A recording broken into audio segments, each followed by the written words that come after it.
Բարև ձեզ, շարունակում ենք մեր հայտնադիրության դասընթացը։ Նախորդ դասախոսությունների ժամանակ մենք ավելի շատ խոսել ենք Հայաստանի, այսինքն մեր հայրենիքի տարբեր տարածքների մասին, անդրադարձել ենք նրանց իրավական, քաղաքական, պատմական կողմերից։ Բայց վստահաբար, բացի նյութական Հայաստանից կա հոգևոր Հայաստան, որտեղ առանց այդ հոգևորի, միայն մարմին կլինի, հոգի չի լինի, իսկ հայրենիքը, հողը դառնում է հայրենիք, եթե այդ հողին գումարվում է նաև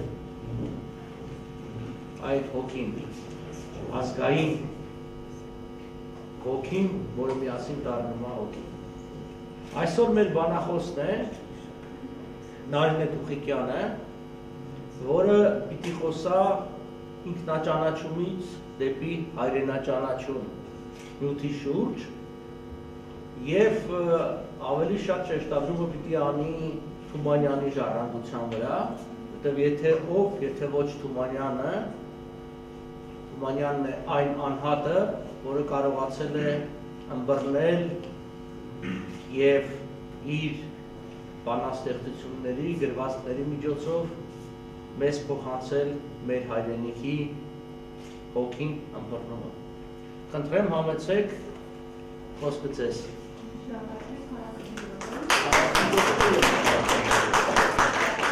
Բարև ձեզ, շնորհակալություն ձեր ներկայության համար։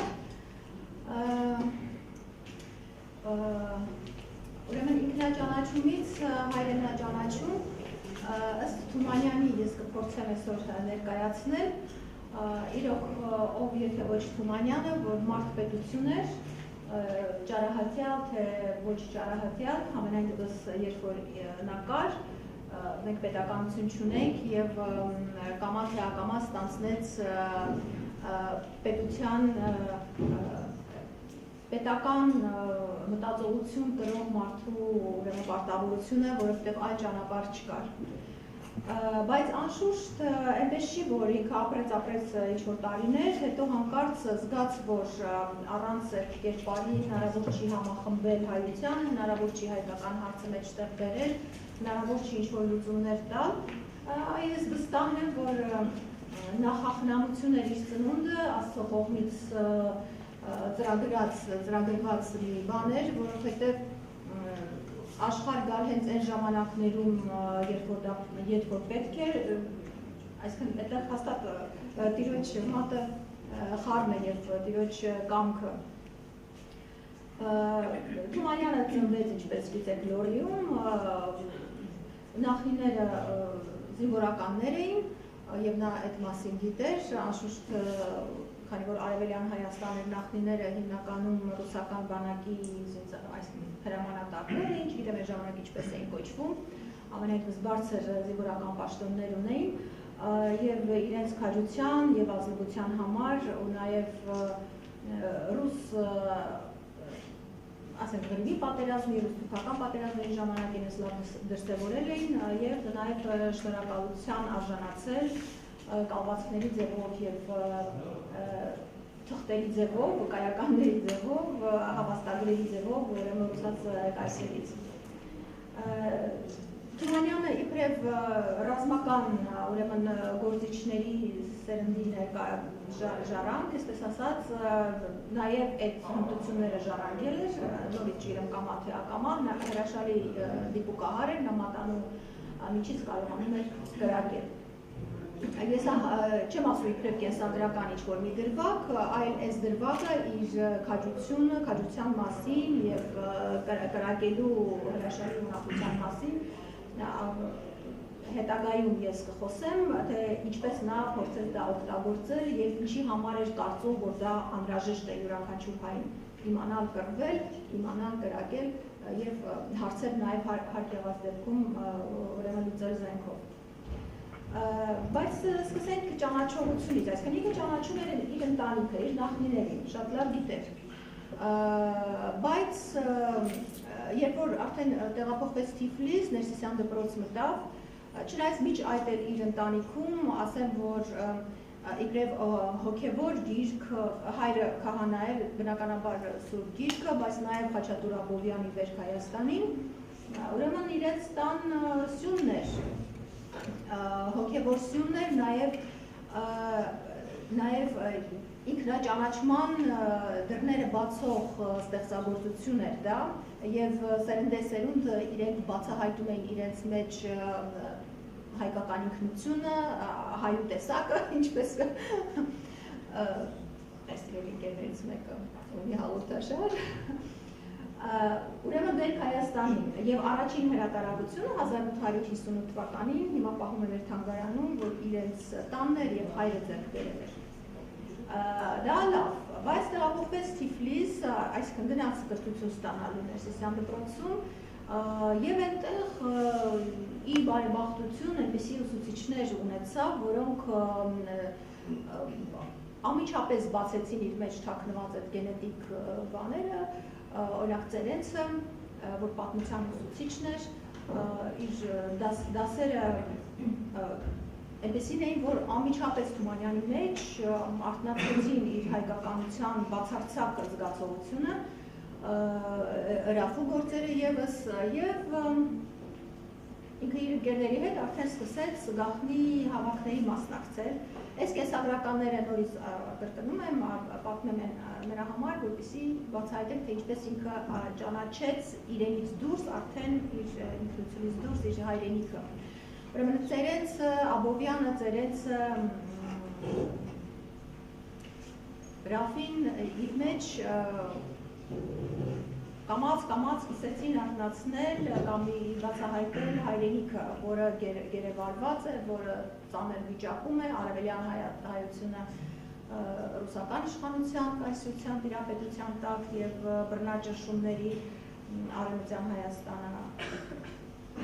թուրքական,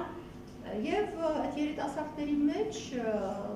սկիզբ առավ մի շարժում, որը անշուշտ համալսարանական շարժում էր, որ գալիս էր դրսից, թեկուզ Ռուսաստանից գալիս էր, բայց առաջադիմական շարժում էր, բայց իրենք տեղայնացրեցին այդ շարժման գաղափարները,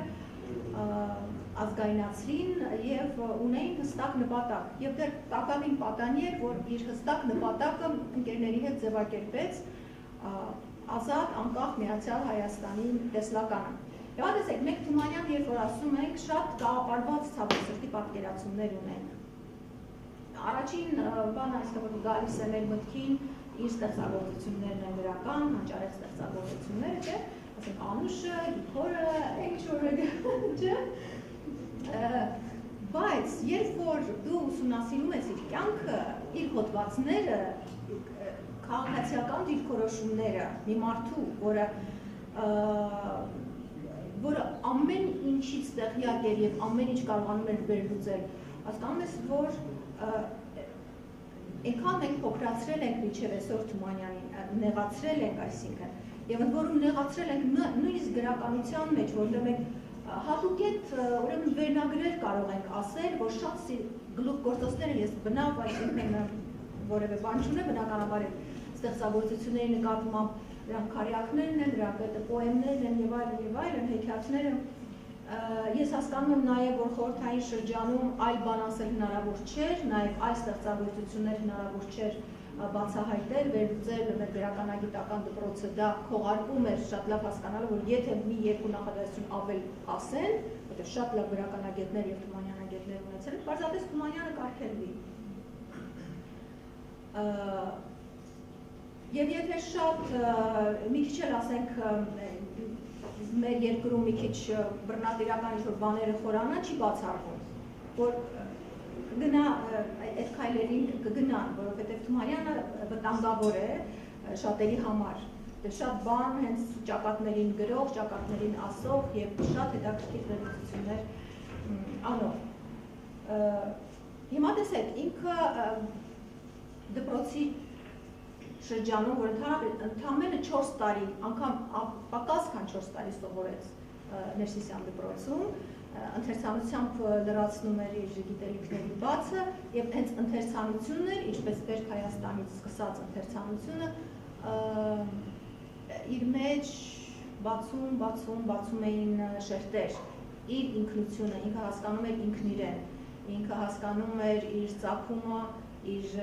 ովքեր են իր նախնիները, ոչ թե իր անձամբ իր ազգակցական նախնիները, այլ ազգի տեսակետից, ժողովրդի տեսակետից իր նախնիները։ Եվ արդեն գիտակցական մակարդակում շատ կտրուկ փոփոխություններ են տեղի ունենում։ Եվ տեսեք, արդեն ժամանակ հետո, երբ որ Թումանյան արդեն իբրև գրականության մարդ մտել էր ասպարեզ եւ հրաշալի գործեր էր ստեղծում արդեն շատ վաղ պատանեկան տարիքից, հիշենք շնորհակալություն, որ ինչ այլ տարի 130 տարեկան դարձավ։ Այս բաները հիմա մենք մի կողմ ենք դնում։ Մենք ավելի շատ պիտի խոսենք քաղաքացիական դիրքորոշումների մասին, ասել, այդ ամենին զուգահեռ ազատագրական պայքարի ճանապարհը ընտրեց եւ չգիտեմ, արդյոք լսել եք Գոլոշյան, Ալեքսանդր Գոլոշյանի մասին, որ Լազարյան Ջեմարյանի ուսաներ Թիֆլիսից, ուրեմն ծրագրում էին հենց Ռաֆու ազդեցության տակ անցնել Սալմաստ, այսինքն իրենք քարտեզը գծել են, թե ինչպես պետք է ազատագրեն Հայաստանը։ Խումբ կար զինված խումբ տղաների, որոնց մեջ նաև Թումանյանն էր, որ Սալմաստով պիտի անցնեին Արևմտյան Հայաստանը ազատագրելու եւ փրկելու այնտեղի հայ բնակչությանը։ Այստեղ մի տարօրինակ զավեշտալի, բայց փրկարար մի դեպք պատահեց, եւ Թումանյանը այդ ռազմական գործողության, այսպես ասած, մասնակցեց, նա պարզապես հիվանդացավ, չափազանց ծանր, հազիվ մահվան շեմը հասավ, բարեբախտաբար փրկվեց, բայց չգնաց Գոլոշյանի խմբի հետ։ Իսկ Գոլոշյանի խումբը ջախջախվեց անմիջապես հենց սահմանը անցնելու պես, այսինքն որևէ մի զինվոր ողջ չմնաց այդ ճանապարհին։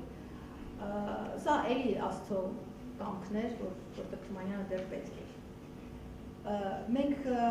այդ ինքնության զգացողություն, ինքնաճանաչման դրսևորումները շատ հստակ երևում են նրա ընդհանրապես ես գուցե բառը հիմա սխալ եմ ասում ռազմական գործողությունների կամ ռազմական միջամտությունը, որտեղ որպես այդպեսին ինքը ակտիվ չի մասնակցել ռազմական, բայց թերևս գուցե Ղարաքիլիսայում մենք շատ քիչ ինֆորմացիա ունենք, բայց գիտենք, որ Ղարաքիլիսայի ճակատամարտի ժամանակ ինքը այնտեղ էր եւ էլի զենքով, թրով, թվանքով։ Բայց շատ հետաքրքիր մի բան այդ 1996 թվականների հայ-թաթարական բախումների մասին։ Մենք էլի սովետական շրջանից գիտենք, որ Սպիտակ դրոշը, չէ, Թումանյանի Սպիտակ դրոշը լեգենդար դրոշ դարձավ, որ գնում եւ համոզում էր, որ ինչ կլինի այս կողմով։ Բայց քանի որ Թումանյանը գիտեր ինքը ով է, ինչ ծագում ունի, ոչ միայն իր Մամիկոնյան Թումանյան ծագումը նորից եմ կրկնում նկատի ունենալով, այլ իր ազգային ծագումը նկատի ունենալով, Թումանյանը նախ գնում էր զինված ջոկատով։ Իր գոտկատեղից միշտ զենքը կախված էր ադրճանակը։ Եվ ինքը գնում էր ոչ թե խնդրելու կամ ուղղակի թաթարներին հորդորելու, այլ գնում էր առաջարկելու Սպիտակ դրոշ նախ եւ առաջ, որտեղ պացիֆիստ էր, իր էությամբ, ինչպես իր կարծում եմ նախնիները, հակառակ դեպքում զենքը կար եւ քաչ տղաները կային։ Ուրեմն հայրենիքի եւ բնակչության պաշտպանության համար զենքի դիմելը Թումանյանի համար կարևոր փաստ էր։ Բայց առաջին հերթին իբրև խաղաղասեր մարդ, էլի իր ծագումնաբանության անդրադառնալով առաջինը առաջարկում էր հենց խաղաղությունը եւ քանի որ շատ լավ դիվանագիտական հմտություններ ուներ ու նաեւ ռետորական իր մոտ հաջողում էր խոսքով Թումանյանը։ Ես քիչ առաջ ասացի, որ Միացյալ Հայաստանն էր իր տեսլականը, որը պիտի կերտվեր եւ այս պատմությունը, այսինքն Միացյալ Հայաստանի կերպարը իր համար շատ ավելի հստակ ոնց որ թե ուղենշվում էր կամ ձևավորվեց Բալկանյան պատերազմի ժամանակ, երբ որ շատերը, որոնք Թուրքիայի տիրապետության տակ էին, Չեռնոգորիա, Սերբիա եւ այլն, կարողացան հաջողեցին անկախությունը ձեռք բերել եւ Թումանյանը վստահ էր, որ հիմա հերթը մեզ պիտի հասնի, բայց չեղավ։ Բայց ամեն դեպքում արդեն 13 թվականին Թումանյանը մի մոդել ստեղծեց ապագա հայրենատիրությունը հաջողելու դեպքում ինչ կառուցվածք պիտի լինի, այսինքն ինչ կառուցվածքներ, ինչ օղակներ պիտի աշխատեն եւ որը պիտի լինի առաջնահերթ խնդիրը մեր արդեն ազատագրված, անկախացած պետականության։ Արդեն 13 թվականին ինքը գիտեր ինչ պիտի առաջարկի, այդ մոդելները գրված էին, այդ մոդելները կան, այսինքն եւ հիմնականում անշուշտ մշակույթի միջոցով ինչպես պիտի ինքը կամ մենք հայերս տիրանանք մեր ունեցվածքին, մենք պիտի վերադառնանք ինքներս մեզ եւ մեր հայրենատիրության մասին մեր պատկերացումները պիտի իրականացնենք։ Հետո իհարկե ժամանակները փոխվեցին, հույսերը իդերև ելան, կոնկրետ Բալկանյան պատերազմի շրջանակներում, հետո արդեն ցեղասպանությունը եւ Սևրի պայմանագիրը նորից իր մեջ մեծ հույսեր արթնացրեց, դրանք էլ ցավոք սրտի իդերև ելան, բայց արդեն 17 թվականին Թումանյանը ուներ շատ ավելի հստակ ապագա Հայաստանի, որտեղ գիտեր, որ վաղ թե ուշ այս հարցը պիտի լուծվի, ապագա Հայաստանի առաջին քայլերը ինչ պիտի անի Հայաստանը։ Եվ շատ հետաքրքիր է, որ այդ քայլերը մշակութային ոլորտին են վերաբերում, եւ Թումանյանը մի քանի կարևոր կետեր է նշում, ուրեմն գույքագրում ամբողջ աշխարհում հայկական մշակույթի, հայկական ինքնության դրսևորումների, այսինքն հայրենիք կերտելու, ավելի ճիշտ պետականություն կերտելու զուգահեռ կամ այո զուգահեռ մենք պիտի հասկանանք, թե ինչ ժառանգություն ունենք համայն աշխարհում։ Ակադեմիայի խնդիրն էր բարձրացվում։ Ինչայց այն ինչ որ հետո սովետական տարիների հենց սկզբին 20-ական թվականներին եղավ, ակադեմիա, պատկերասրահ, համալսարան հենց Գյումրիում, Ալեքսանդրապոլում բացվեց, չէ՞։ Այս ամենը Թումանյանի էսքիզներն էին, որոնք կյանքի կոչվեցին կամ իր շնորհիվ, կամ համենայնդեպս իր հուշումներով, կամ ժամանակները բերեցին դրան, որ դրանք իրականություն դարձան։ Շատ հետաքրքրական է ուրեմն կրթության ոլորտում, նորից ինքնության արթնացման եւ հայրենիքի ճանաչողության առումով, թե ինչ պետք է արվի կրթական ոլորտում։ Տեսեք, 1915 թվականին, 14-15 թվականներին Թումանյանը եղավ Արևմտյան Հայաստանում առաջին անգամ լինելով, այսինքն մինչև չէր եղել, եւ համոտ իրեն ինքը գրում է, որ ոնց մինչև հիմա ես չեմ ճանաչել այս երկիրը։ Եթե ես չեմ ճանաչել, բա ինչքան մարդ չի ճանաչում։ Ինչ ամոթ։ Եվ ինքն իր առջև խնդիր դրեց հայրենագիտությունը դարձնել յուրաքանչյուր երեխայի կրթության եւ զարգացման հիմքերի հիմքը։ Եվ կարևոր շատ հետաքրքիր կրթական տրամաբանությունն էր, մոդել ուներ իր համար ձևավորված, ընդ որում այս մոդելը իրենից անկախ, իրարից անկախ, նույն մոդելը նաև Կոմիտասը ուներ, ես մի երկու բառով դա ասեմ, Թումանյանը որոշեց ստեղծել, այդ մոդելը խաղն էր, մի անգամ ասեմ, Թումանյանի համար խաղն էր, խաղի միջոցով ճանաչել տալ, սիրել տալ հայրենիքը, այսինքն սիրել, զորով չես սիրել տալիս, չէ, բայց երբ որ դու ճանաչում ես, անկախ քեզնից սիրում ես, որտեղ չի կարելի, հնարավոր չի պարզապես չսիրել։ Ուրեմն նախ մենք պիտի ճանաչենք, պիտի իմանանք։ Եվ իմանալու process-ը Թումանյանը խաղի միջոցով էր անում։ Ինքը Տեր-Թոդիկի դպրոցներ սովորել, այսինքն դպրոցով անցել էր, այսինքն այդ բոլոր կրթական մեթոդները իր համար եւ նաեւ երբ որ Ներսիսյան դպրոցը թողեց 4 տարի չլրացած, եւս այդ մեթոդների անհեռանկարության պատճառով էր, ինքը գրադարաններում լիքը գիրք էր կարդում, շատ ավելի բան էր սովորում, քան այդ մոդելը, որ ամրագրված էր դպրոցում, իրեն տալիս էր, այսինքն ժամանակ չուներ դպրոցում շատ բան անելու, այսինքն ինքը դրա փոխարեն ընթերցում էր, իհարկե այնտեղ ուրիշ հարցեր էլ կան, իր ընտանիքի հետ կապված, դա այս պահին էական չի, բայց ինքնակրթությունը իր համար շատ կարևոր էր։ Եվ ուրեմն իմանալով, որ սա չաշխատող մոդել է,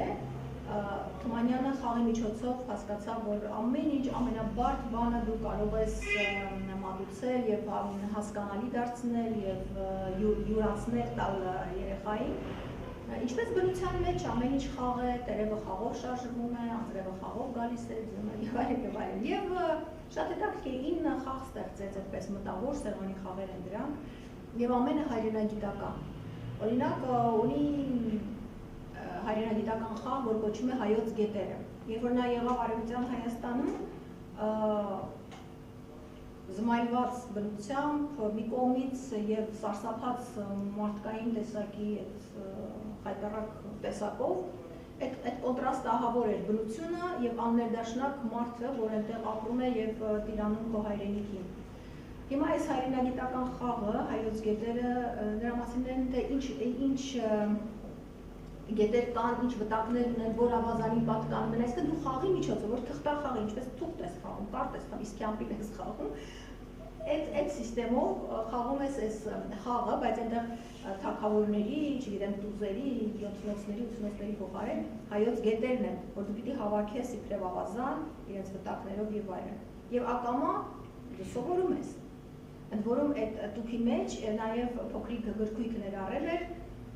գրականության մեջ այս կամ այն գետին նվիրված ինչ-որ բանաստեղծություն, դա կլինի Դեբետին նվիրված, Հրազդանին նվիրված, Գազանհույին նվիրված, Ասնեկաբուրյանի մոտ եւ այլն։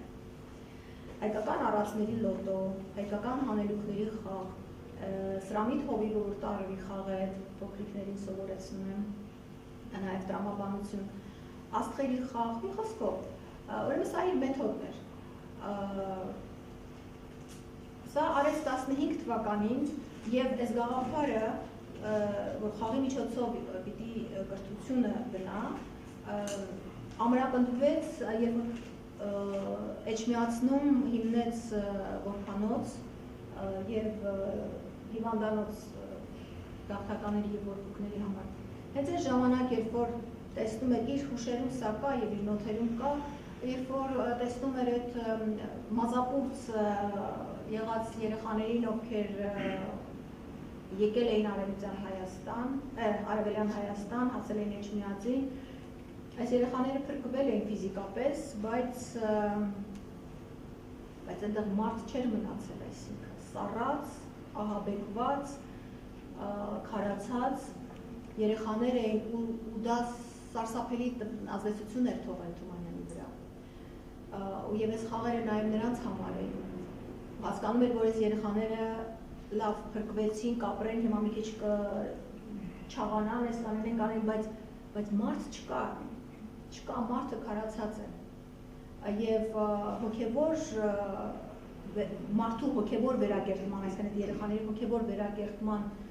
հարցը շատ ակտուալ դրված էր իր առջև։ Մի այսպեսի փոքրիկ ու շատ հուզիչ պատմություն կա, երբ որ դայակներից մեկը դժգոհում է Թումանյանին, ասում է պարոն Հովհաննես, այս երեխաները շատ չարուկ են դարձել, աղմուկում են, սեղանների վրա հեծնում են, աթոռների վրա հեծնում են, Թումանյանը լաց է լինում երջանկությունից։ Հասկանում է, որ այս երեխաները հետ են եկել, այդ սառույցը հալվել է, իրենք մարդկային բաներ են ձեռք բերում, էմոցիաներ են ձեռք բերում, այսինքն կարողանում են ուրախանալ, հիշել, որ իրանք երեխա են։ Սա շատ կարևոր բան է, սա շատ հուզիչ դրվագ է, որ անհնար է ուղղակի այսպես անցնել է, տեսեք հոգնած դայակը, որ այդքան երեխաների աչքի առջև անվերջ մահեր են լինում, նաև Թումանյանի աչքի առջև, դուք որ այդ նոթերը տեսնեք, դրանք սոսկալի բաներ են, ու հանկարծ աղմուկ, ու այդ աղմուկը երեխաների կարող է լինել երջանկության աղբյուր Թումանյանի պես հսկայի համար։ Ինքը 10 երեխա ուներ, հարցը դա չի, հարցը նա է, որ ինքը գիտեր, որ պիտի մարդու մեջ, ֆիզիկապես մարդու մեջ հոգևոր այդ էլեմենտը, չգիտեմ, ակտիվանա անվաճառ, ու դա հաջողեց ինքը անել։ Իմիջայից այդ խաղերը ստեղծելուն իրեն օգնում էին նաև իր զավակները ու նաև որբուքներին հավաքելու առումով, այս իմիջայլոց ասում եմ, իր 4 տղա ուներ, որում մեկը անչափահաս էր բանակման, այսինքն ճակատ գնալու համար, բայց 4-ն էլ գնացին և հավաքագրում էին այնտեղ որբ երեխաների և ուղարկում էին այս կողմ Էջմիածին կամ այլուր փրկելով նրանց։ Մի կուճուրիկ շեղվելով, ասեմ, մուշեղի մենք իր տղաներից մեկի արխիվն ենք ուսումնասիրում, մուշեղի արխիվը, իր մեծ տղան էր, որը ևս բնականաբար պատերազմի ժամանակ այնտեղ էր, որտեղ պիտի լիներ գրում է հենց այդ որբերի հետ կապված, որ մինչև նամակ է գրում քրոջը, ասել, մինչ դուք այդտեղ Թիֆլիսում նստած զինվորների մասին եք մտածում, ինչպես նրանց օգտակար լինեք, ինչ ուղարկեք, ինչ չուղարկեք, այստեղ կազակները հավաքագրում են երեխաներին և իրենցով անում, այսինքն փախցնում են հայ երեխաներին։ Պետք է այս երեխաների մենք փրկենք, որպեսզի օտարության մեջ չհայտնվեն, իսկ օտարության մեջ հայտնվել, այսինքն դա ինքնության կորուստ է, չէ, իրենք արդեն փոքր երեխաներ են, իրենց հիշողությունը չի, այսինքն իրենք չեն հիշի, թե ով են, ինչ են, ու քանիսը այդպես գնացին, չգիտեմ արդյոք ուսումնասիրվել են, թե ոչ այս փաստերը, իրականում քանի երեխա, ինչպես ասենք թուրքերը Ենիչերի դարձնում էին, չէ, երեխաների, արդյոք ուսումնասիրված է, թե ռուսները ինչքան հայ երեխա այդ թող ու բոհի մեջ առևանգեցին, պատճառաբանելով նաև, որ մենք փրկում ենք ձեր երեխաներին, բայց իրենք փրկում էին իրենց համար այդ երեխաներին, ուցե իրենց դեմոգրաֆիկ վիճակը շտկելու համար կամ չգիտեմ ինչի համար, բայց այդ երեխաները այլևս հայ չեն կարող իրենց ինքնությունը միանշանակ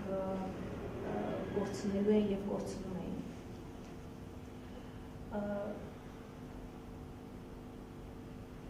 Ես ասացի, որ այդ զինվորական գործը ժառանգաբար այսպես անցած ու նաև, որ հենց հիմա մենք խոսում ենք, չէ, ազգ բանակի մասին, այդ թեման միշտ եղել է հրատապ և դա գիտեր նաև Թումանյանը,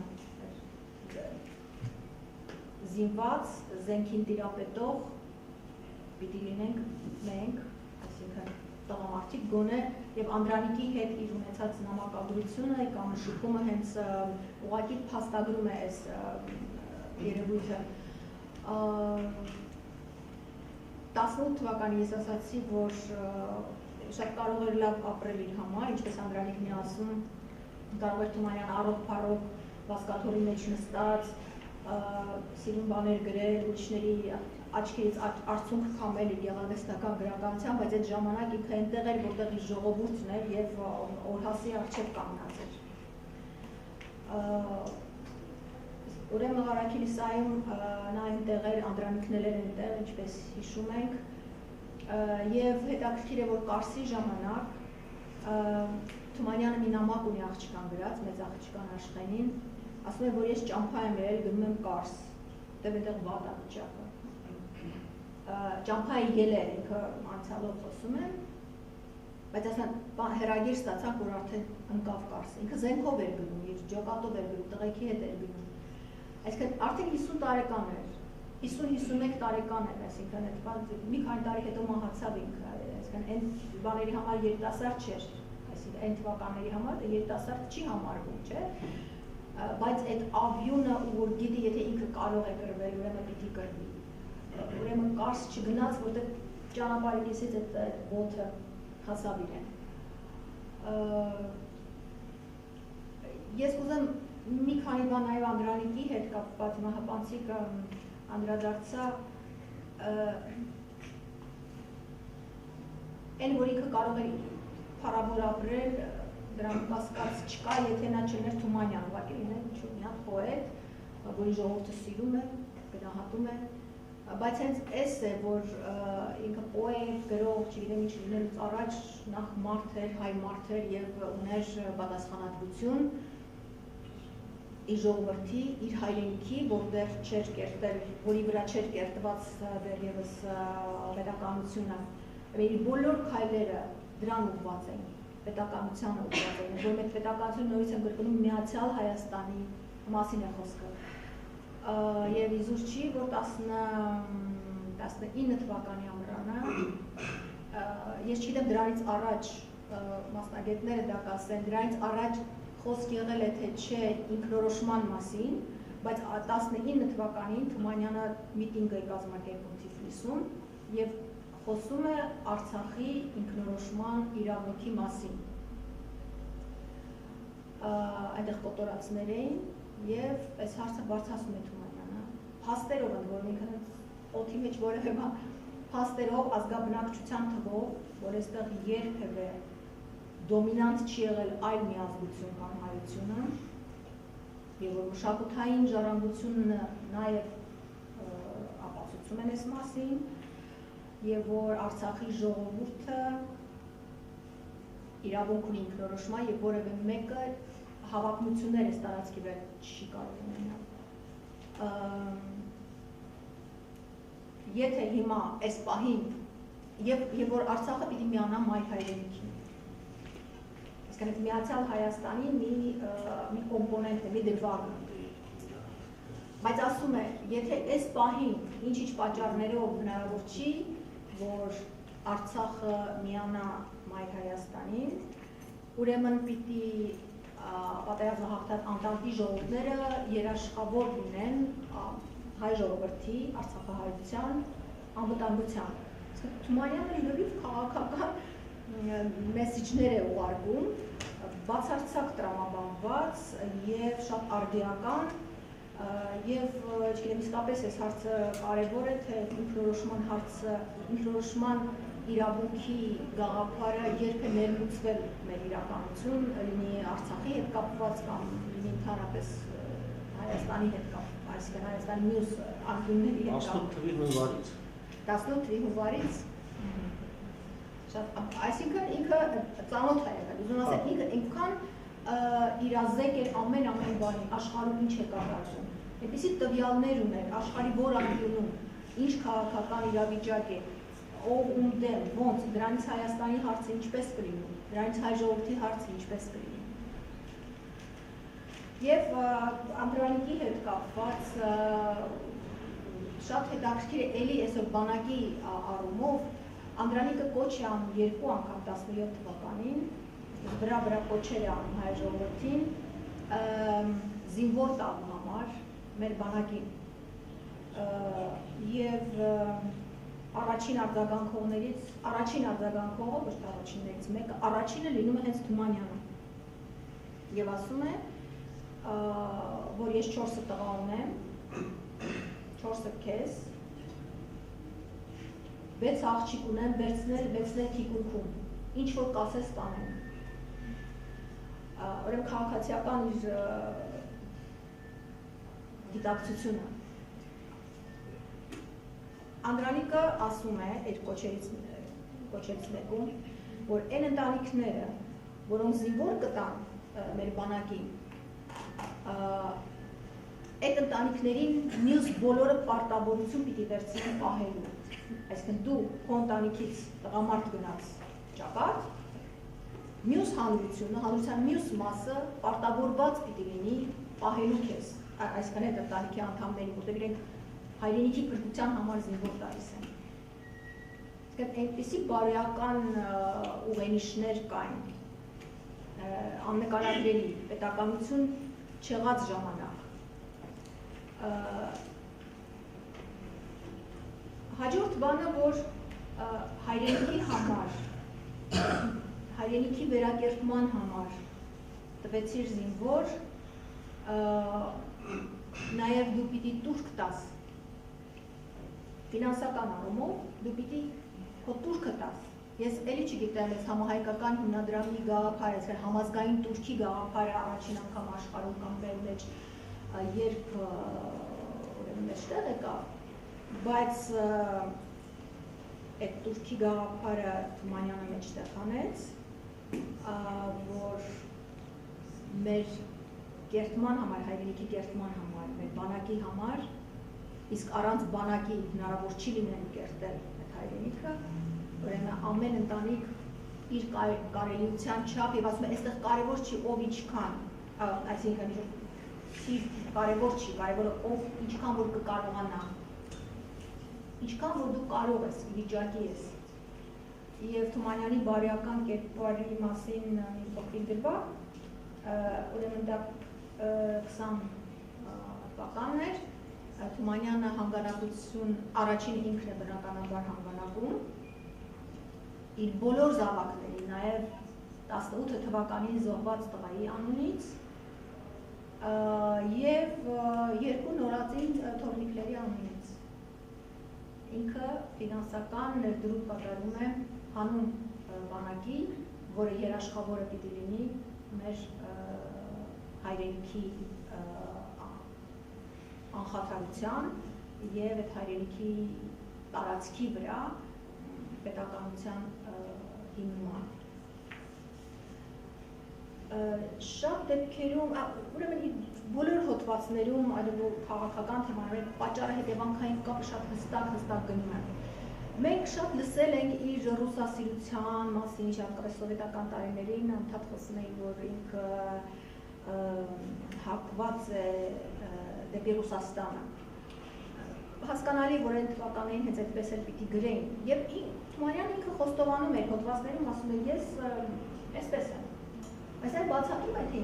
ինչու է այդպես։ Այլ մենք այդ բացատրությունը չենք ուզում հասկանալ կամ միանգամից վերցնում ենք այդ մի դրվագը նախադասությունը կամ երկու նախադասությունի ասում ինքը ռուսներին, տեսեք նույնիսկ Թումանյանն ասել է, եթե ռուսները չլինեին, մենք չէինք լինի եւ այլն։ Իր ռուսասիրության հիմքերը շատ բնական են։ Եվ ինքն էլ ասում է, ես բնականորեն ռուսասեր եմ, որովհետև չեմ կարող թուրքասեր լինել։ Հիմա այսինքն երկու չարիքների հարցն է, եւ քրիստոնյա երկիր, եւ շատ հետաքրքրական այստեղ խոսում է իր մեջ արվեստագետը եւ մանավանդ գրականության, մարդը ասում է, այդ հանճարեղ գրականություն ստեղծած, այսինքն Ռուսաստանը ընկալում է իբրև արվեստ բարձր մշակույթի, բարձր գրականություն տված, որը անհերքելի է կարծում եմ, այսինքն ճշմարտությունն է ասում։ Ուրեմն եթե համեմատության մեջ դրի, բնականաբար ինքը պիտի իր նախապատվությունը տա քրիստոնյա եւ բարձր գրականություն ստեղծած ժողովրդի կամ պետության։ Ուրեմն Թումանյանի հոդված ունի 13 թվականին հայկական հարցը եւ իր լուծումը, եւ այդ լուծման բանալի նորից ինքը Ռուսաստանի մեջ տեսնում է, բայց նորից պատճառաբանելով թե ինչու։ Երբ որ բոլշևիկյան հեղափոխությունը եղավ, դեռ անգամ մինչև այդ, արդեն 18 թվականին, երբ որ բանի պատմությունը եղավ, երբ իր որդիները զոհվեց այնտեղ, ինքը շատ բան հասկացավ եւ արդեն բոլշևիկյան հեղափոխությունից հետո միշտ նամակ հեռագրեր ուղարկեց, որ իր ցանկությունը, որ Ռուսաստանը իր դեֆեկտներից շուտ ձերբազատվի, իսկ դեֆեկտը ինքը բնութագրել է իբրև այլ ժողովուրդներին տիրելու այդ բռնակալական մոլուցքը։ Սա շատ կարևոր բան է։ Հասկացանք Ռուսաստան, բայց դու պիտի հավասարը եւ այստեղ նորից գալիս է իր արժանապատվությունը իբրև տեսակ, ազգային տեսակ, մեծագույն մշակույթ կերտած ժողովրդի զավակ, այդ ողնաշարի զգացողությունը, որ ոչ մեկի առջև ինչքան էլ այդ տերությունը հսկայական եւ անծայրածիր լինի։ Իսկ որ դու հավասար ես, այստեղ լրիվ ուրիշ մակարդակի խոսակցություն եւ ուրիշ մակարդակի հարաբերություններ լինում են։ Մինչեւ հիմա այդ անհավասարությունը միշտ հարվածել է, այսինքն մեզ, միշտ հարվածել է եւ միշտ էլ կհարվածի, եթե դու թերարժեքությամբ տարապում ես կամ կասկածում ես, թե արդյոք դու կարող ես թե չէ։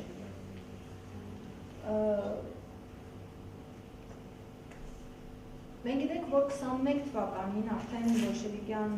Հայաստան էր, Թումանյան նաև էպիկենտրոնում էր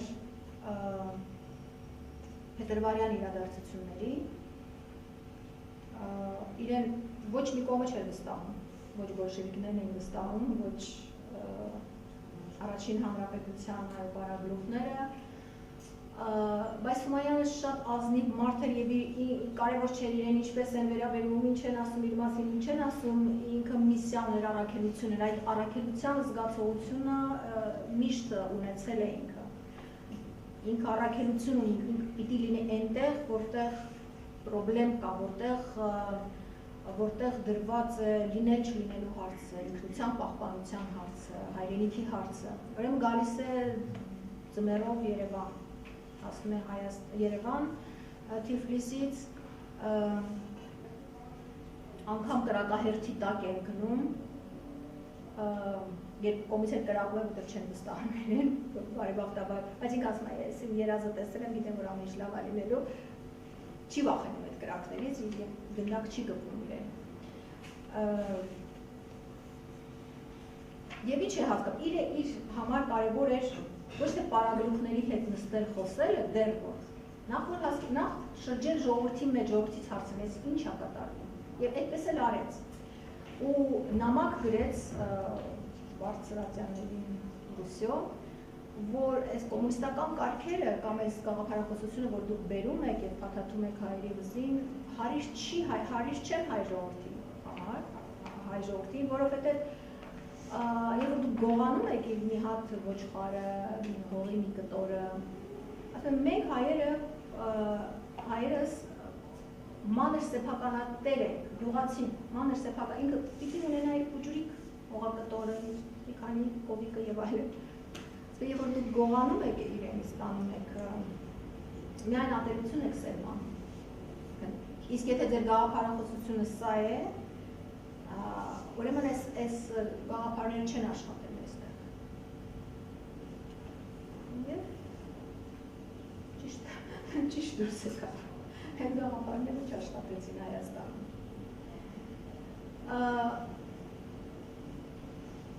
Շատ հետաքրքիր է Թումանյանի Արևմտյան Հայաստանի հետ կապված, Թուրքիայի հետ կապված Թումանյանի մեկնաբանությունը, թե ինչու հենց, տեսեք, Թուրքիան ուր հասել էր, Եվրոպա մտել էր, չէ, ահքի ուր էր հասել, մինչև Ավստրիա, եթե չեմ սխալվում, չէ, պատերի տակ։ Վիեննայի մոտ։ Բայց ինչի է հենց իր, և սա ասում է նոր ազգ է, ինքը ազգ է կերտում, նպատակ ունի, այս ժողովուրդական ցեղը նպատակ ունի և կերտում է, պիտի կերտի պետություն, պիտի կերտի ազգ։ Բայց իր տարածքը որն է և Բալկաններում դա չի անելու, դա անելու է հենց այստեղ, Անատոլիա բառն է օգտագործում, Անատոլիային, որը մեր հայրենիքն է։ Ու պիտի անխնա գործողությունների դիմի։ Այս հոդվածը գրել է 12 թվականին։ Անխնա գործողությունների պիտի դիմի, ոչնչացնելով տեղի բնակչության 1 և ոչնչացնելով մշակութային ժառանգությունը 2, որպեսզի հիմքեր չլինեն։ Չկա ազգ, չկա մարդ, չկա պրոբլեմ, չկա ազգ, չկա պրոբլեմ, սա մերն է։ Ու շատ հետաքրքիր է իսկապես այդ հոդվածում, ասում եմ նայեք քարտեզին, հենց իր աչքը հենց այստեղ է, ու այստեղ մենք ենք, ու սա հավերժ, անվերջ պիտի շարունակվի։ Այս ոտնձգությունը մեր նկատմամբ, մեր հայրենիքի նկատմամբ, մեր ժողովրդի նկատմամբ պիտի շարունակվի։ Ում որ կսպանեն, ում որ չեն սպանի, բռնի կտեղահանեն։ Իսկ այդ տեղահանությունը արմատից պոկել նշանակում է և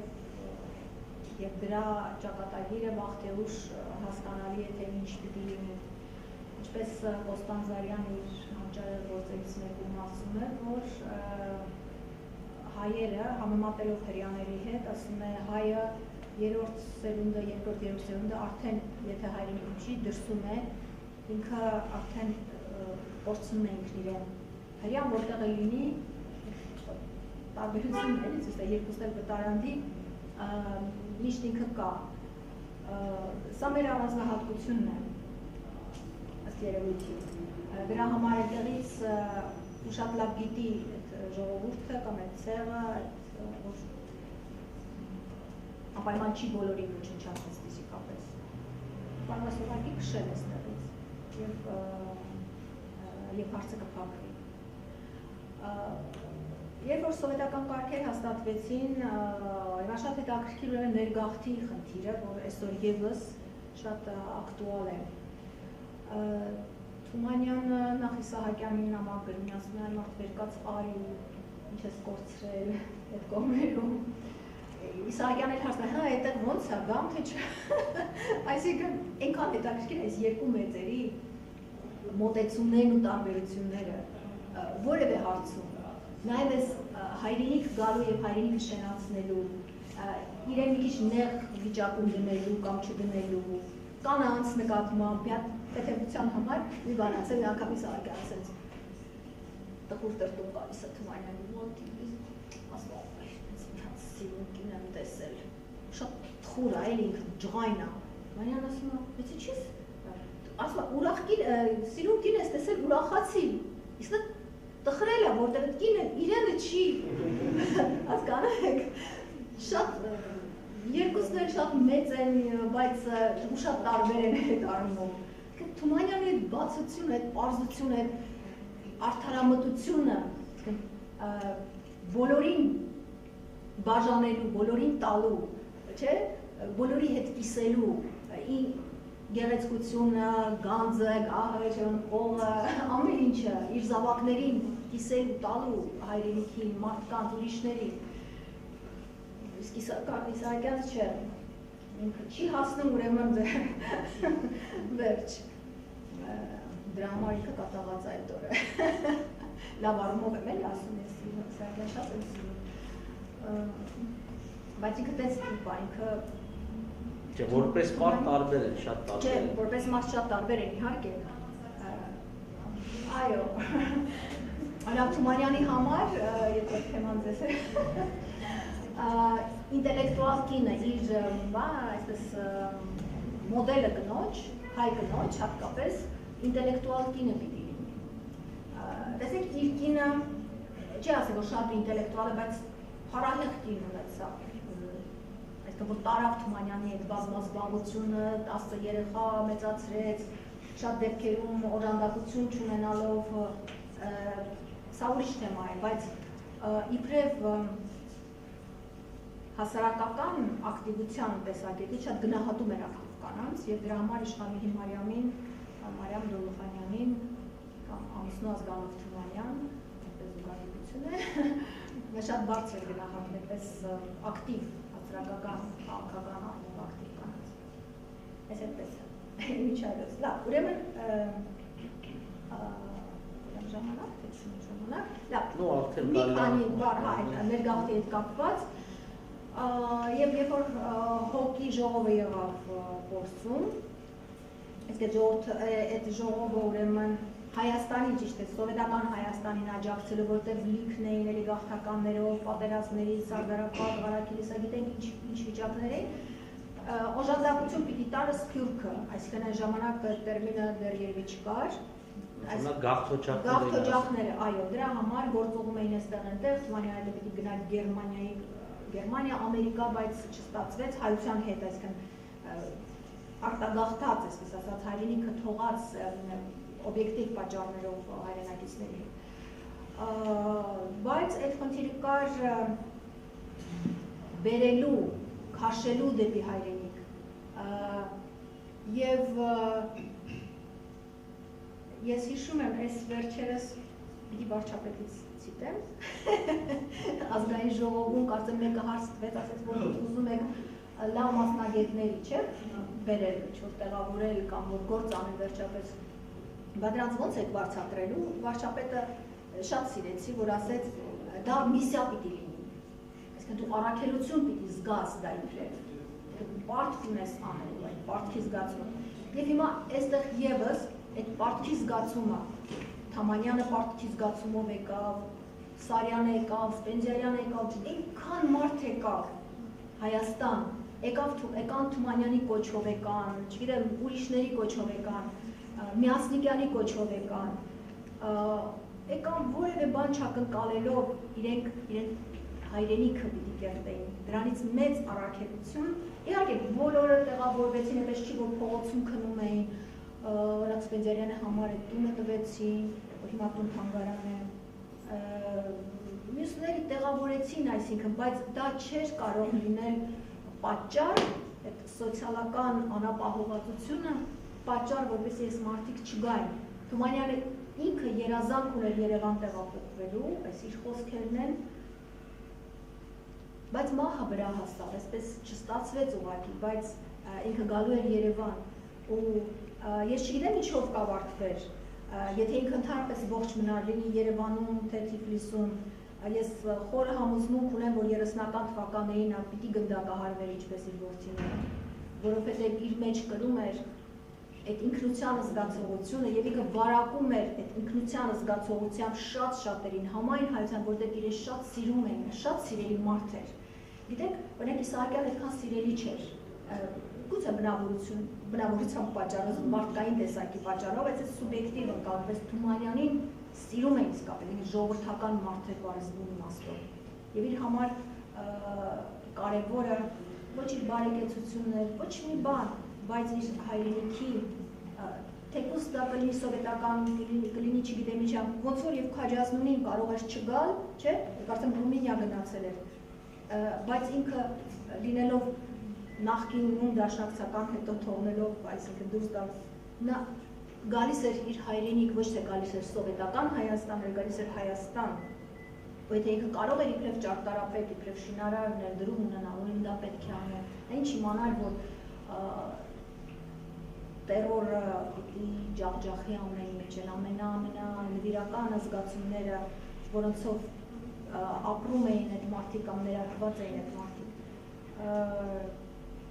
Այնպես որ հիմա այս պահին Հայաստանում ինչ-որ ակտուալ է, այս բոլոր հարցերին անդրադարձել է Թումանյանը և դրա համար ասում եմ, որ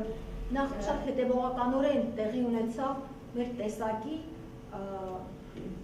տեսակի բնաջնջում, ամենատարբեր, դա պատերազմներով կլիներ, ցեղասպանությամբ կլիներ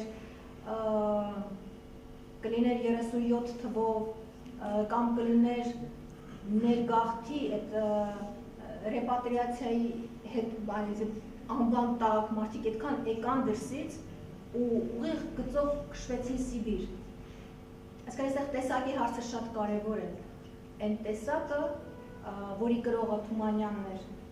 ձեռնտու չի,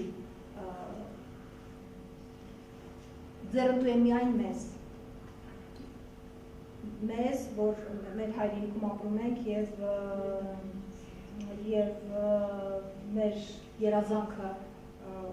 ինքնիշխանությունն է, ինքնիշխան պետություն և հավերժական ինքնիշխանություն չիրամետ այդպես թե չի լինում, բայց ամենպես ձգտումները և երազանքները միշտ այդպիսի պիտի լինեն և միացյալ աշխարհ Հայաստան։ Շնորհակալություն։ Անցնենք հարցերի միջոցով թեմայի ավելի լայն բացահայտմանը, Թումանյանի միջոցով նրա գործունեությամբ փորձենք հասկանանք այդ ժամանակվա մարտահրավերները և թումանյանական լուծումները։ Համեցեք։ Չէ, դուք։ Սասունի 1904 թվականի ապստամբությանը կազմված երգ դարձյալ քայլեց Սասնու գլխին ազատության դրոշակ, կեցի հայրենիք գոչելով վարձացին անապակ։ Կա նաև Թումանյանի կարծեմ նույն թվականին գրված մի բանաստեղծություն Էքսպրոմտ ու առաջին 4 տողը համընկնում։ Ես երբ որ ուսումնասիրում էի, տեսա, որ երկար ժամանակ պատմագետների ու Գրականագետների աչքից այդ հանգամանքը վրիպել է։ Ու կարծեմ էքսպրոմտի 3 տարբերակ կա, որից միայն մեկն է դեռևս հայտնի կամ Թումանյանի թոթանգարանում գտնում, կարծեմ 3 տարբերակ գտնում են ընտանիքի ձեռքի տակ թե ինչ։ Եվ ասում եմ, որ այն մյուս 3 տարբերակները գուցե հենց բուն երգի հետ տեքստը համընկնի եւ վերջնականապես գիտականորեն հիմնավորվի, որ երգի հեղինակը Թումանյանն է։ Որքանով է հասանելի այդ տարբերակները, մասնավորապես այնտեղ օշականցի հայ, կարծեմ, չգիտեմ ինչյան, մեկ ինքն է գրի առել եւ ասում եմ, որ Թումանյան հենց օշականում է այդ երգը, բանաստեղծությունն ասել, ժողովուրդը խլել է իրանից դարձրել երգ։ Շնորհակալություն, շատ հետաքրքիր դիտարկում էր։ Իրոք դա այդպես է եւ հիմա ասեմ, որ Սամվել Մուրադյանը գրականագետ, որ լավագույն գրականագետներից մեկն է այսօր եւ Թումանյանագետ, ինքը զբաղվում է այս հարցով, բայց ցավոք այդ օրինակները մեզ մոտ չեն։ Մենք կասկածներ ունենք, որ դա Նվարդի աղջիկներից մեկի Նվարդի արխիվում է, որը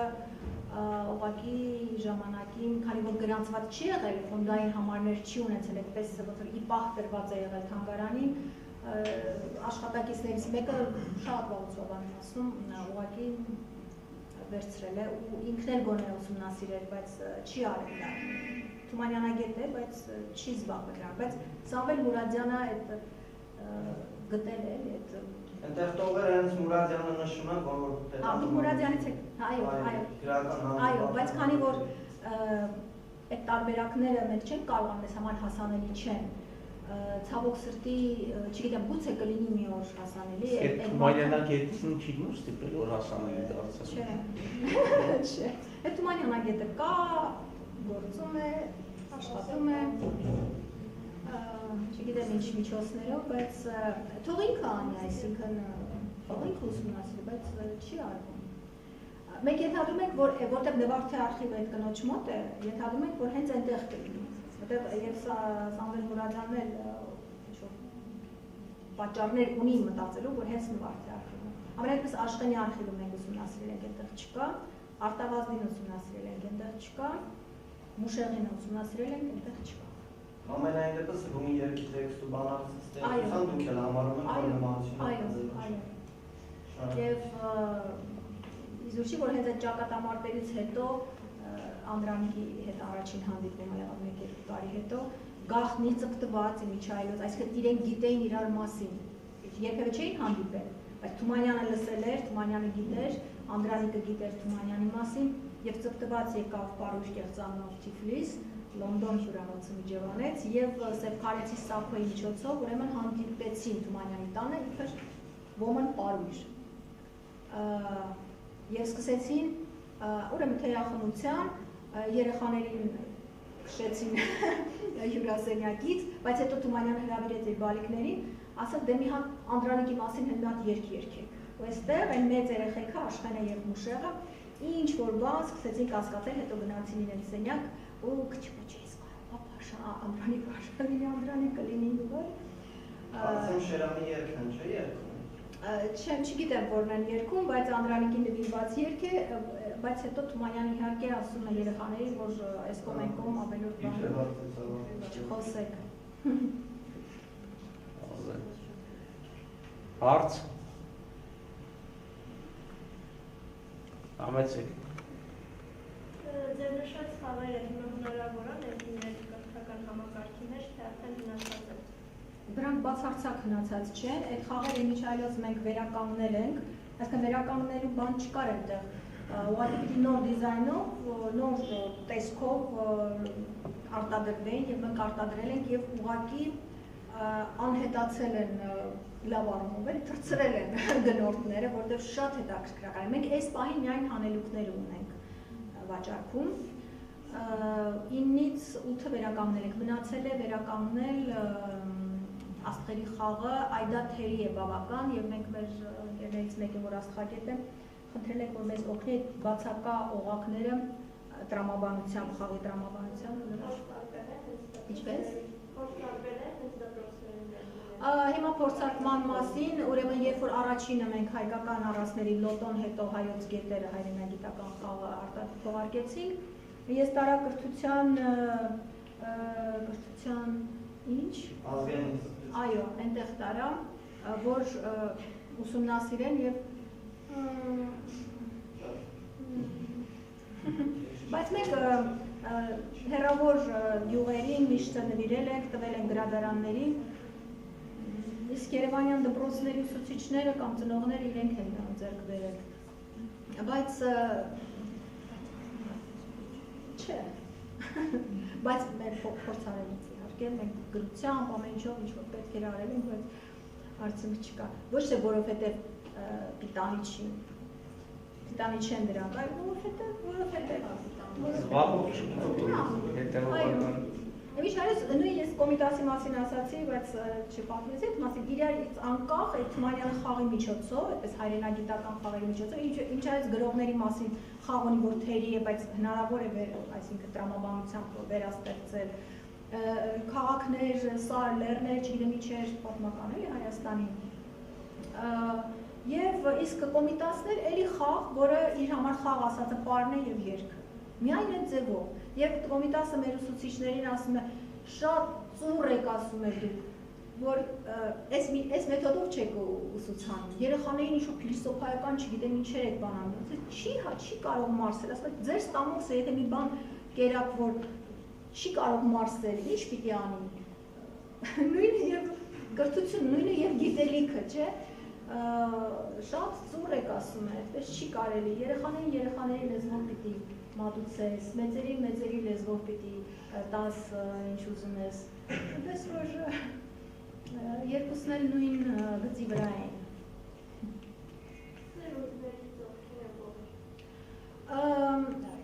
Թումանյանը ծոռներ ունի, բարեբախտաբար հիմա ողջ, ծոռներից, ներգուսն երկու թոր ունի, որ ողջ են, բայց Սաֆրազբեկյանը, որ Գերմանիայում է հիմա, և մյուսը փոքր տղայի աղջիկը, Սուրման, որը Պետերբուրգում է բարեբախտաբար ողջ եւ առողջ, բայց արդեն առաջացած տարիքի են եւ նրանք ունեն զավակներ, հատկապես Սուրմայի զավակներից մեկ տղան, Արեգներից, այսինքն իր հորանունով դրել եմ, դժվարությամբ հայերեն խոսող, բայց այդ գենը կրող եւ շատ նման է Միչայել Թումանյանին, շատ հայտնի գիտնական է Ռուսաստանում, իմունոլոգ, բժիշկ կենսաբան, ոնց որ թե, շատ հաճախ գալիս է Հայաստան եւ միշտ այցելում է մեզ։ Եվ ունեն արդեն դրանցից հետո եկող ժառանգներ, որոնք հիմնականում ուսացված են խառնամուսնություններ, հատկապես նրանք, որ եւ լեզվի չտիրապետել, դա ամենասարսափելի ուրեմն բանն է, որ երբ որ նախ իրենց մեծ հորը չեն կարող ըմբռնել, կարդալ, այդ նույն պրոբլեմը իմիջալոց Շամիրա Ֆորկոսևակ ու Ներվե Սևակի աղջիկը, որ մինչև այսօր երևի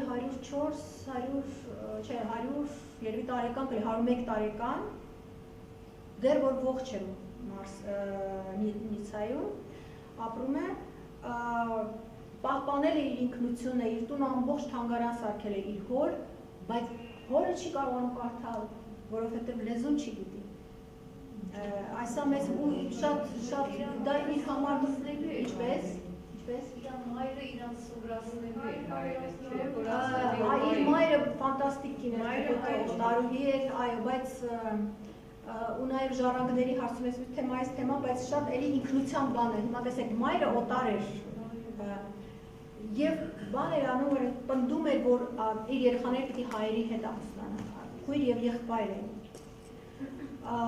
Եվ Շամիրամը չամուսնացավ, որովհետև հայ տղամարդ ինքը չգտավ մեկին, որի հետ կարող էր ամուսնանալ։ Օտարի հետ մայրը արտոնել էր չամուսնանալ։ Ամուսնացավ շատ մեծ տարիքում արդեն, ֆրանսացու հետ, բայց արդեն սերունդ շարունակելու խնդիրը կար։ Այս նույն հարցը նահանջ առանց երգի ստեղծագործության մեջ դուք շատ լավ գիտեք այդ սոսկալի հարցը։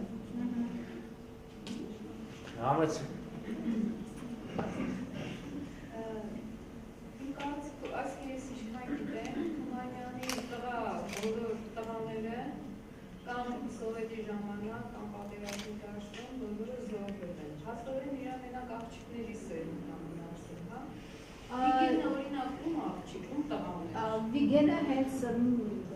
իր տղայի, մուշեղի, մեծ տղայի տղաներ, այո, մուշեղին,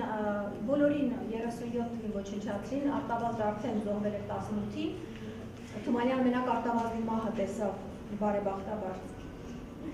Վիգենը, որ միակն էր տղաների կողմից ժառանգ, տղաների գծով, ուրեմն նրան իբրև ժողովրդի թշնամու որդու, ուրեմն թույլ չտվեցին կրթություն ստանալ թե ինչ, եւ ինքը գնաց կամավոր բանալ, ճակատ։ Եվ հենց առաջինը 41 թվականի աշնանը զոհվեց Մոսկվայի մեջ։ Եվ այդպես վերջացավ։ Տղաների առումով վերջացավ պատմությունը։ Եթե տղաների սերունդները լինեին, ուցե այդքան չուզացվեին, գիտեմ։ Դե տեսեք, հիմա Արեգը սերունդ ունի տղա չուներ, աղջիկ էր իր զավակը։ Հիմա այդ սումման, որ ասում են, փոքր տղայի աղջիկն է։ Այդպես նույնը Համլիկը աղջիկ ունեցավ։ Տղա չունեի, բայց մուշեղ ուներ տղան։ Են էլ այդպես Վիգենը առաջին պատերազմի ժամանակ, երկրորդ պատերազմի ժամանակ հենց առաջին իսկ տարում զոհվեց։ Բայց Վիգենը կարող չգնար տղայի։ Իրան արդեն Այո, կարող է չգնալ, հիմա մեկնեց հիմա այդ մուշեղի արխիվը, նայ Վիգենի արխիվն է դասել, ինքը ասում է, թե ինքը այդեղ նամակներ է ուղարկում բանից մորը կամ հորախույրներին, ասում է, որ մեր երկիրը սովետական հասկանալի է նաև այդ վախը, իր հորը տարել են, իր հոր եղբայրներին տարել են, գնդակահարել են, պատկերացնեք չէ, վախը ինչ սարսափելի բան է, ու ինքը չէր կարող չփառաբանող գրություններ ուղարկել։ Չէ, բացի այդ ճակատ գնալը ինքնաարդարացման փորձ է, շատերն էին դա անում, որովհետև նախ չէին պատկերացնում, որ այդքան արյունահեղա լինելու այդ պատերազմը, որովհետև մինչև այդ պրոպագանդաներն էր, որ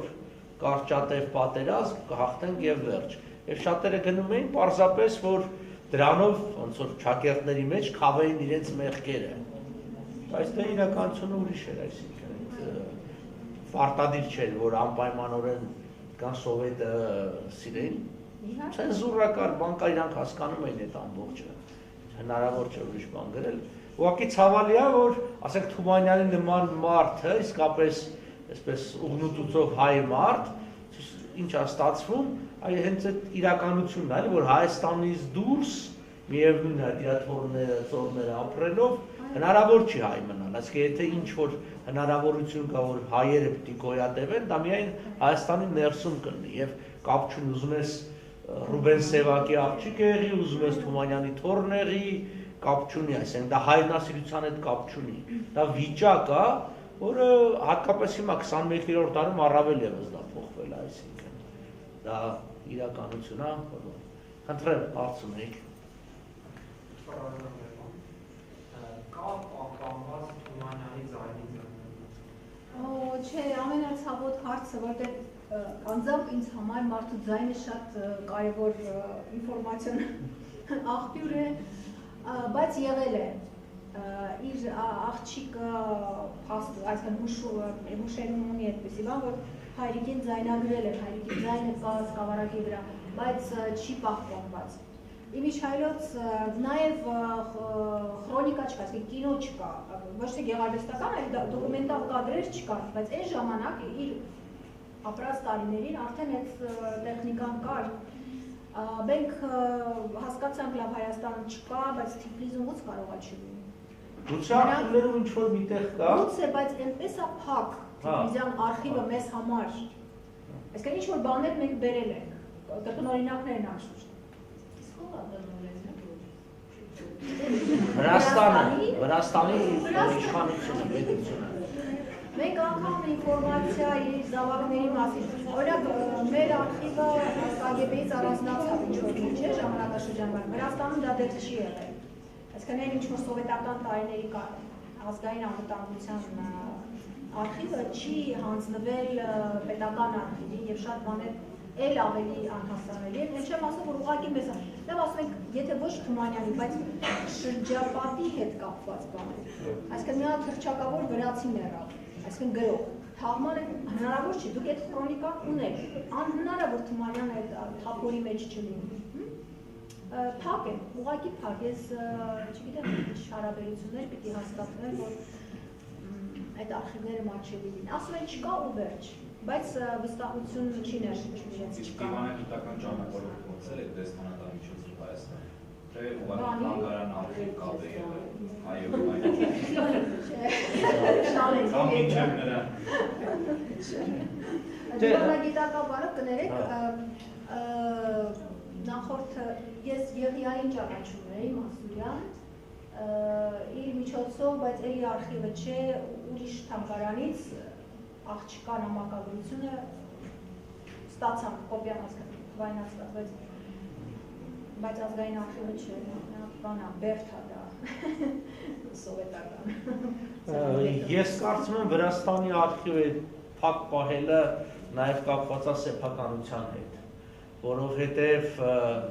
այդտեղ հաստատ սեփականության հսկայական թղթաբանություն կա պահպանված, հաշվի առնելով, որ Թիֆլիսը հայերի քաղաքն է, այսինքն և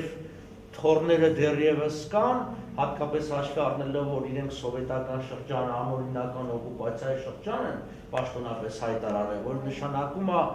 ազգայնացումը անօրինական, ասենք այդ ժառանգները պարզապես կարող են թիմել և այսօր Թիֆլիսի գոնե 5 քաղաքի 90%-ը հետ ստանալ, դրանք միլիարդների ասնող սեփականություն են։ Պատճառները այն ինչ-որ նույնը կատարվում է, ասենք, Օսմանյան արխիվների հետ, ասենք, կադաստրի արխիվը ամենափակ արխիվն է բանում, Ստամբուլի կադաստրի արխիվը, ոչ թե այսինքն քաղաքական արխիվը, այլ կադաստրը, որը սեփականության հետ է կապված, որտեղ այն ինչ-որ ժամանակին տասնյակ հազարներ արժեց, այսօր 2 զրո ավելանալու է առնվազն դրանց հետ կապված, այնպես որ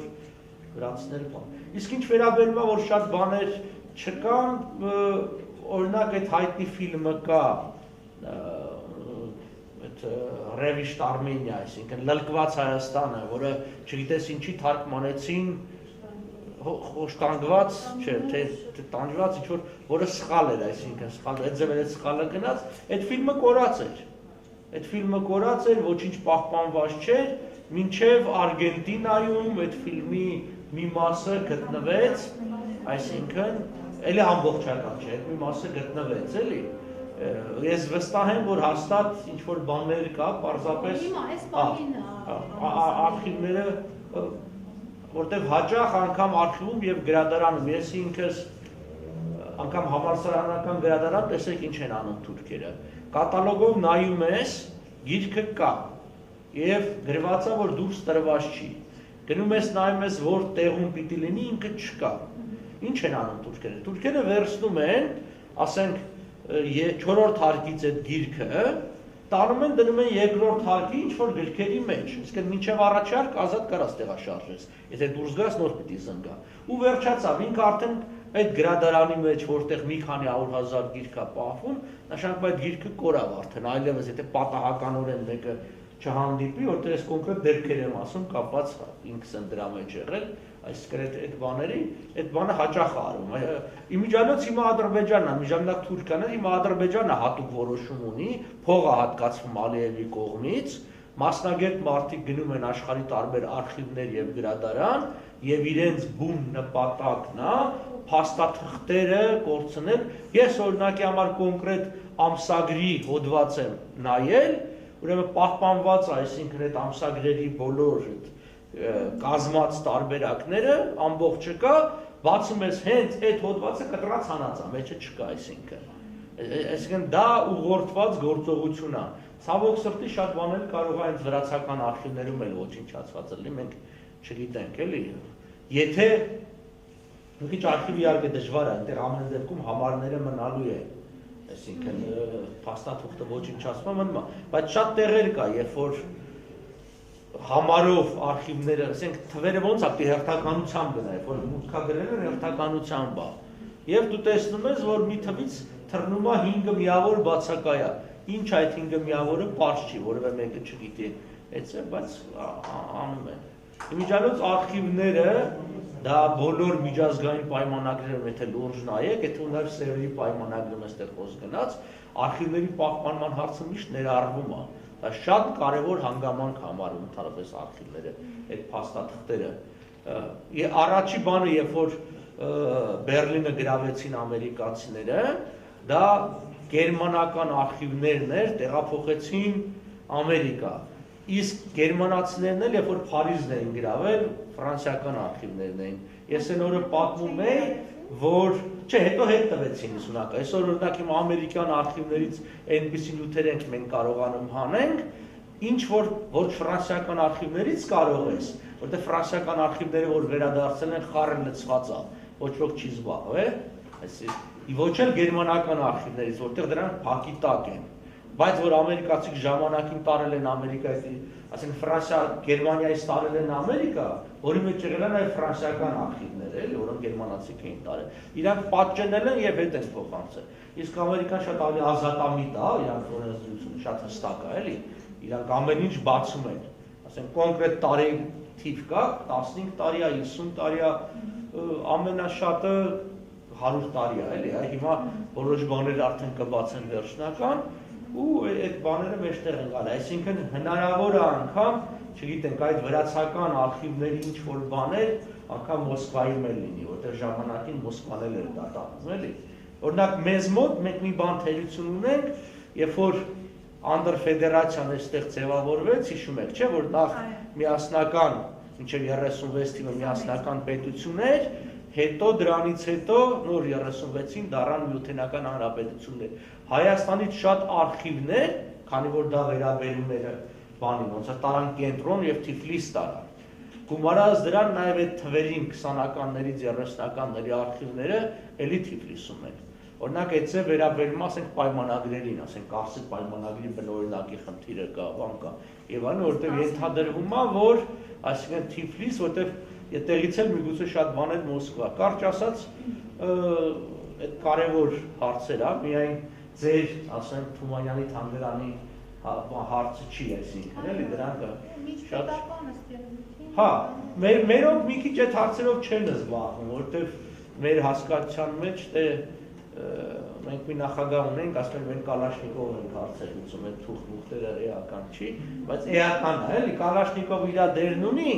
իհարկե, բայց հաստատ այդ թղթերն էլ էական են, էլի։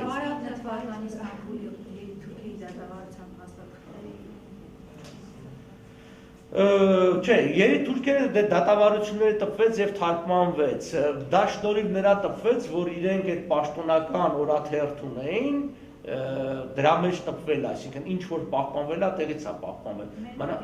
Ինչ։ Մենակ է։ Հա, մնացածները, որոշ բաներ հիմա կա պահպանված, ուղղակի չեղվում են, որոշ բաներ կա պահպանված Երուսաղեմի արխիվում, ես մի քանի ամիս առաջ այնտեղ ահագին բաներ պատճենել եմ, դա է շնորհիվ նրա, որ ժամանակին Կոստանդնապոլսի պատրիարքարան արխիվը տեղափոխեց Երուսաղեմ, երբ որ պատրիարքին աքսորեցի։ Հա, հենց վանքում է պահվում։ Իհարկե, էլի հայկական ձևով, այսինքն ասես խառը լցրած ինչ-որ ես արքերով, բաներով եւ այլն, ամենալավը իհարկե պահվում է սեփականության թղթերը, այն էլ կարգավորված չի, որտեղ սեփականություն թղթերը դե բան են, կարևոր թղթեր են, էլի։ Ամեն մի թուղթը միգուցե 100,000-ավոր եւ միլիոնավոր դոլարներ արժենա, բայց մյուս բանը, այսինքն պատրիարքարանի արխիվը կար, հետաքրքիր շատ բաներ կար պահպանված Երուսաղեմում այդ առումով։ Բայց էլի բան չի արված, էլի։ Վարդապետ կա, ինչ են անում, ինչ չեն։ Իրան պատրաստ են տալիս։ Չէ, մատենադարանը ցավոք սրտի չեն տալիս, դա էլ արդեն ուրիշ հարց է, էլի, այսպես գերատեսչական Չէ, իրենց այնտեղ է մատենադարանը։ Էլի բարձի թողի ես ինչքան գիտեմ։ Հա, էլի այդպես է։ Չէ, շատ լավ հանդես ունեին Սաղի Մահարյանը։ Սիոնը վերջերս, չէ, վերջերս տպվեց Մինասներ Կոջյան խմբագիրը Ամերիկայից, նախքին Բեյրութայ, բայց ինքն վերադարձավ։ Չէ, իրենք օրինակի համար ես Հայաստանում չեմ տեսել սովետական շրջանի թերթերի եւ ամսագրերի լիակատար արխիվն է, որտեղ երբ որ սովետացած է, Երուսաղեմը իրանք միշտ առել են կամ ստացել են, մինչև ու իրանք երբեք չեն ոչինչ ասել այդ առումով, էլի, Իսկ մեր մոտ պարբերաբար մեր արխիվները այսպես զտվել են, մաքրվել են, բանն արել, այդ ամբողջը եւ նաեւ Սփյուռքի։ Երբ մամուլի առումով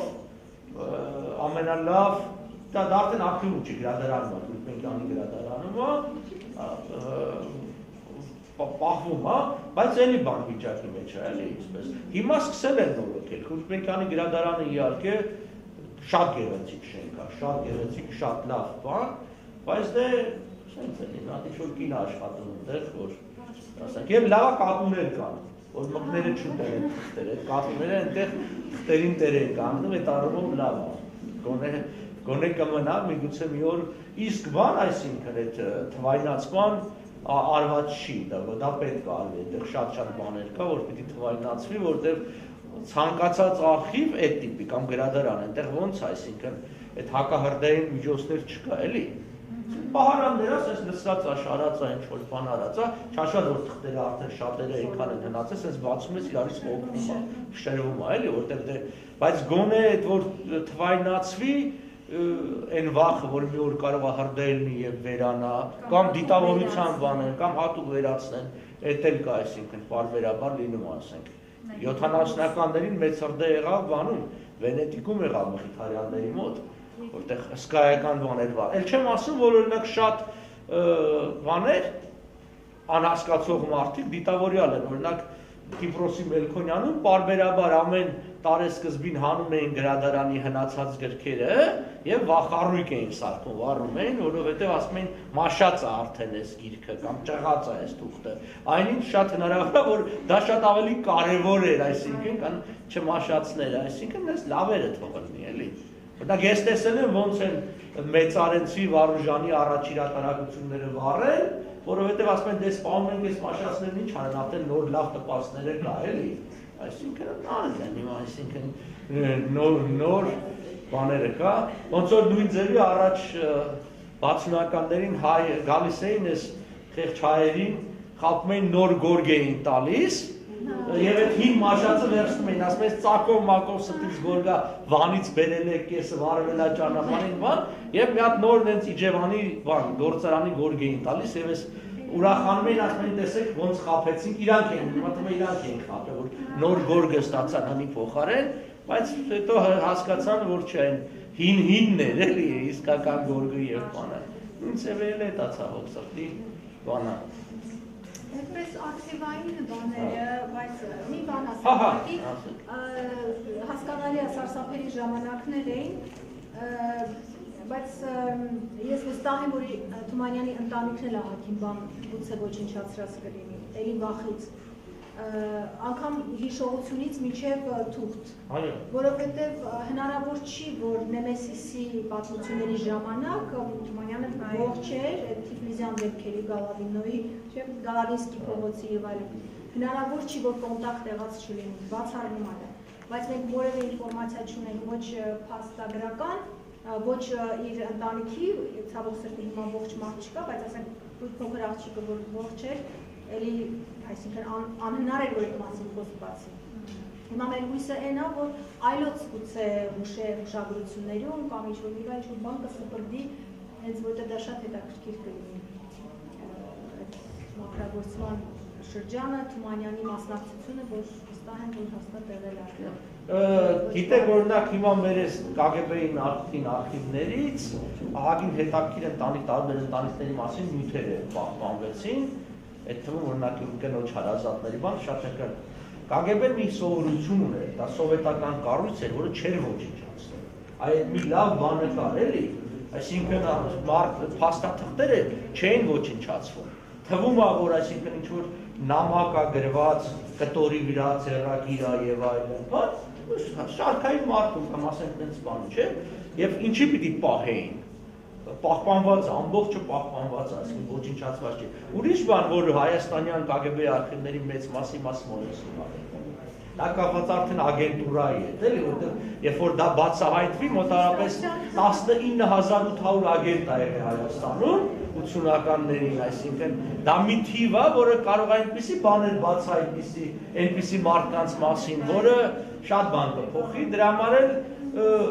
օրենքով էլ դա փակի տակ է։ Այ մենք հիմա Ղորղանյանի հուշերն են տպում Կարսի նահանգապետի քաղաքացիական ու այնտեղ օրենք կա, որ անձերի մասին բաները չպետք է տպվի, էլի, այսինքն օրինակ ասենք սիրային ինչ-որ մի պահ, բան, որտեղ դրա ժառանգները կան, բան, որտեղ շատ բան, հիշողություններ, բաներ կա, օրակիր, այդ պիտի պահպանվես, որտեղ դրա վրա առնվազն 100 տարի է, այսինքն այդ բաները, այնպես որ ուրեմն ասեմ նույն սկզբունքը հաստատ գործել է բանում եւ Վրաստանի KGB-ն է ունեցել եւ Մոսկվայի հաստատ օրինակ հուշերի հարցաքննության բաները պահպանված կլինեն, իսկն այդ համակարգը չի ոչնչացել որևէ բան, էլի, այնտեղ ամեն մի թուղթ պահվում է ըստ այդ համակարգի։ Հաճախ զարմանալիորեն մենք հիմա բաներ ենք տպում բոլշևիկների դեմ, բոլշևիկները չեն ոչնչացրել, թվում է որ պետք է իրանք ոչնչացած են 70 տարի իշխանության են եկել, բայց այն գրությունները, մատնագրերը, որ իրանք Բաքու են ուղարկել 19-20 թվականին, դրանք արխիվներում պահպանվել են, իրանք չեն ոչնչացրել։ Տրամաբանորեն պետք է որ ոչնչացած լինեն, չէ՞ որտեղ դա իրանց է մերկացնում, բայց վստահությունը այնքան մեծ է եղել, որ իշխանությունը անսասան է սովետական, դա երբևէ չի բացահայտվելու, պահել են, հիմա մեջտեղ է գալի, ասենք, նույն Միկոյանի ստորագրության պահպանված շատ բաներ կա, ահավոր բաներ կա, եւ լիքը տարբեր մարդկանց է դրանց հետ կապված են բանը։ Որ շնորհակալություն հայտնենք